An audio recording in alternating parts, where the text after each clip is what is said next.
I'm here with Neil Davies, Marketing Director of Hornady Ammunition, to talk about the newest old cartridge, the 300 Whisper. Hey, Patrick. This was originally designed for the Spec Ops community to be a suppressed heavyweight bullet. It's this tiny little case, but 200, 220, 240 grain bullets, subsonic. Right. Silence is golden, and in this case, the 300 Whisper is definitely part of that program. It's essentially a 221 Remington, or 223 Remington is the parent cartridge case of that, shortened and necked up to 30 caliber. Right. And although it started out as a heavy bullet and suppressed load, which now that suppressors are the latest in man jewelry, everybody has to have one, at least most states where it's legal, and you can even hunt in a lot of states with it. I'm really taken with your 110 grain VMAX load. Oh, it's a great, medium to small game cartridge. Low recoil, great for small children, women, or people who just aren't looking for a lot of recoil. 110 grain bullet at, what is it, 2375 feet per second, low recoil, and that'll put a whitetail, all four hooves in the air if you put it the right spot, which you've got to do with any cartridge. Oh, definitely. And then, obviously with the suppressors and the proliferation of wild hogs throughout the South and Texas, essentially, you've got a silent combination there for some of the eradication programs a lot of guys need to do. Yeah, you stack up ham sandwiches all night long if they'll let you. And it was also used early on by J.D. Jones, its inventor, in the Thompson Center Contender as a handgun hunting cartridge. Right. And same sort of thing.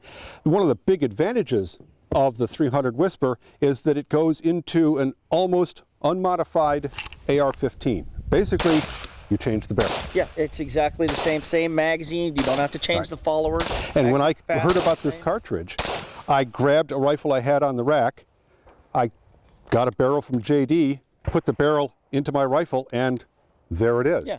And for magazines, it's standard AR magazines. You just take whatever you've got, and it fits right in. Perfect. So 110 grain VMAX, 2375 feet per second. Shall we see what it does to gelatin? Let's do that. All right.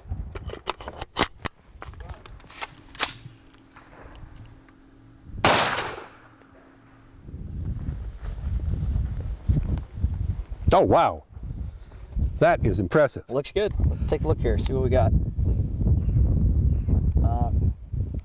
All right. About 11 inches. Yeah. Yep. Just where we thought it would Fully be. expanded, shredded off petals for greater wound channel destruction.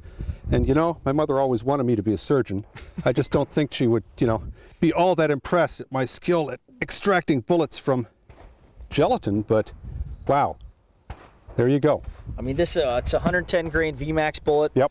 It's a very frangible round, but you see what it does here. You're still getting 11 inches of penetration, lots of temporary cavity. It's just devastating. I mean, if you ever found a whitetail that was this deep across the chest, it would be the monster buck of the century. Most of them, that's all you're going to need. Yeah, that's unrecoverable right there. And the 200 grain subsonic, which we tried earlier, it just goes through the block. You get yaw. I mean, that's its wounding mechanism. It starts to yaw and flips around on its base.